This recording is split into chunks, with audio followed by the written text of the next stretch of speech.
नमस्कार मित्रांनो, निवडणुकांचं बिगुल वाजलं आणि सर्व नेते मंडळी प्रचाराला सज्ज झालीत. आपल्या मतदारांपर्यंत स्वतःला कसं पोहोचवता येईल ते सर्व प्रकार वापरत आहेत. पण मित्रांनो, निवडणूक प्रक्रियेदरम्यान शासनाने नियम बनवले आहेत, त्यालाच आपण आचारसंहिता असं म्हणतो.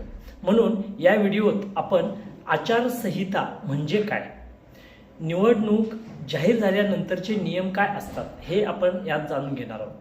तेही येऊ घातलेल्या निवडणुकीच्या अनुषंगाने निवडणूक आयोगाने पत्रकार परिषद घेऊन महाराष्ट्रातल्या निवडणुकांची घोषणा केली आहे. काही दिवसापूर्वी निवडणूक आयोगाची आयुक्त राजीव कुमार यांनी महाराष्ट्र आणि झारखंडच्या निवडणुकांची घोषणा केली आहे. महाराष्ट्राच्या विधानसभा निवडणुकीसाठी 20 नोव्हेंबर रोजी मतदान होणार आहे, तर 23 तारखेला याची मतमोजणी होणार असल्याची घोषणा निवडणूक आयुक्त राजीव कुमार यांनी केली आहे. महाराष्ट्र विधानसभा निवडणुकीचे वेळापत्रक सर्वप्रथम आपण यावर्षीचं जाणून घेऊया. अर्ज भरण्याची शेवटची तारीख आहे 29 ऑक्टोबर 2024 म्हणजे मंगळवार. त्याच्यानंतर अर्ज पडताळणीची तारीख आहे 30 ऑक्टोबर 2024 बुधवार. त्याच्यानंतर अर्ज परत घेण्याची तारीख असणार आहे ती 4 नोव्हेंबर 2024 त्या दिवशी येणार आहे सोमवार. त्याच्यानंतर मतदानाचा दिवस असणार आहे 20 नोव्हेंबर 2024 आणि मतमोजणीची तारीख असणार आहे 23 नोव्हेंबर 2024. आता महाराष्ट्रात एकाच टप्प्यात मतदान होणार आहे. अर्ज भरण्यापासून निकालापर्यंतचं संपूर्ण वेळापत्रक आपण याच्यामध्ये पाहिलं. आता प्रत्येक निवडणुकीची एक ठरलेली प्रक्रिया असते आणि ही प्रक्रिया कधी सुरू होते तर निवडणुकीच्या तारखांची घोषणा झाल्यावर.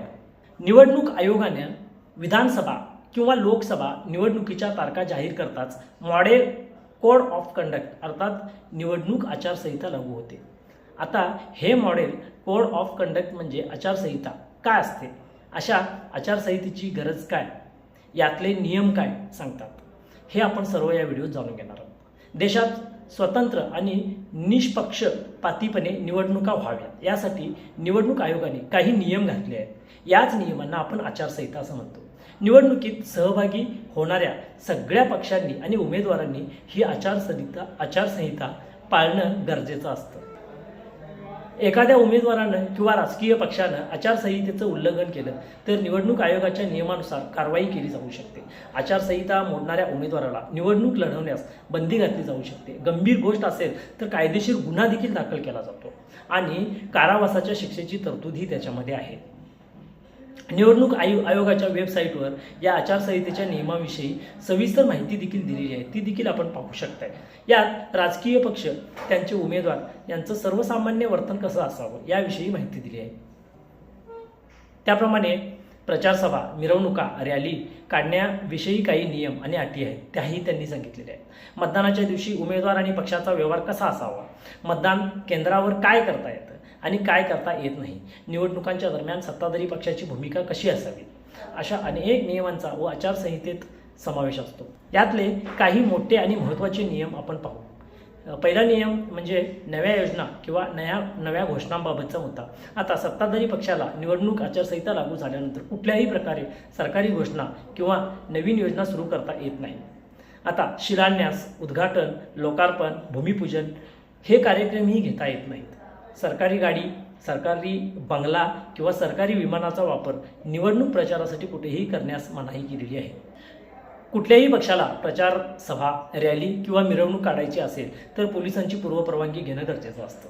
कुठलाही राजकीय पक्ष किंवा उमेदवार धर्म, जाती, पंथ या आधारे मतदारांना मत देण्याचे आवाहन करू शकत नाही. जाती धर्मावरून तणाव निर्माण होईल अशी कुठलीही कृती प्रचारादरम्यान करण्यास सक्त मनाई आहे. कुणाच्याही घरावर, जमिनीवर, कुणाच्याही घराच्या परिसरात, भिंतीवर देखील राजकीय पक्षाचे झेंडे, बॅनर, पत्रकं असं काही लावण्यापूर्वी संबंधित व्यक्तीची परवानगी घेणं आपल्याला आवश्यक असतं. विनापरवानगी प्रचार करण्याची अनुमती नाही. मतदानाच्या दिवशी दारूची दुकानं बंद केली जातात. प्रचारादरम्यान किंवा मतदानाच्या दिवशी दारू अथवा पैसे वाटण्यास सक्त मनाई असते. मतदान केंद्राजवळ कुठल्याही राजकीय पक्षाची किंवा उमेदवाराच्या समर्थकांची गर्दी जमू नये याची दक्षता घ्यावी असं आचारसंहिता सांगते. मतदानाच्या दिवशी लागणारे पक्षांचे बूथ साधेपणानेच लावावेत. प्रचार साहित्य किंवा मतदारांना भुलवणारी कुठलीही गोष्ट तिथे असता कामा नये. मतदारांसाठी कुठलीही खाण्यापिण्याची व्यवस्था तिथे नसावी. निवडणूक आयोगाने दिलेल्या आचारसंहितेनुसार भ्रष्ट आचरण आणि अपराध गुन्हा या श्रेणीत बसणारी कुठलीही कृती उमेदवार किंवा त्याचे कार्यकर्ते, राजकीय पक्ष यांनी करता कामा नये.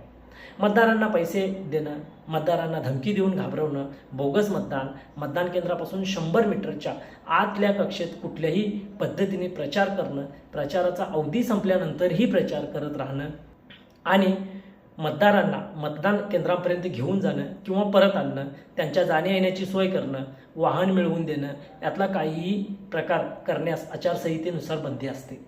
राजकीय कार्यक्रमावर लक्ष ठेवायला निवडणूक आयोग निरीक्षक नियुक्त करतात. आता ही आचारसंहितेची सुरुवात कशी झाली ही देखील पाहणं अतिशय महत्त्वाचं आहे. तर आचारसंहितेची सुरुवात 1960 सालच्या केरळ विधानसभा निवडणुकीपासून झाली. राजकीय पक्षांशी सल्लामसलत करून त्यांच्या सहमतीनं आचारसंहिता तयार करण्यात आली. कुठल्या कुठल्या नियमांचे पालन करणार हे पक्ष आणि उमेदवारांनी बसून ठरवलं. 1962च्या सार्वत्रिक निवडणुकांनंतर 1967च्या लोकसभा आणि सर्व विधानसभा निवडणुकीत आचारसंहितेची अंमलबजावणी करण्यात आली. त्यामध्ये नवनव्या गोष्टी आणि नियम जोडले जाऊ लागले. निवडणूक आचारसंहिता हा कुठल्याही कायद्याचा भाग नाही, पण आचारसंहितेतील काही नियम IPCच्या कलमांच्या आधारे लागू करण्यात येतात. तरीही अनेकदा राजकीय पक्ष आणि उमेदवार आचारसंहितेच्या अटी गांभीर्याने घेत नाहीत. त्यामुळे दरवेळी कुठल्या न कुठल्या राजकीय पक्ष किंवा उमेदवारांच्यावर आचारसंहितेचा भंग केल्याची कारवाई होताना दिसत असते आपल्याला. नक्कीच मित्रांनो, आपल्याला हा व्हिडिओ कसा वाटला? व्हिडिओ आवडला असल्यास आपल्या मित्रपरिवाराला शेअर करा, कारण कित्येकांना निवडणुकीची आचारसंहिता म्हणजे काय हे देखील माहीत नसते. त्याचे काही नियम असतात ते माहीत नसतात. तर त्यामुळे हा व्हिडिओ जास्तीत जास्त लोकांपर्यंत पोहोचवा, जेणेकरून त्यांना आचारसंहिता म्हणजे नेमकं काय हे लक्षात येईल. धन्यवाद.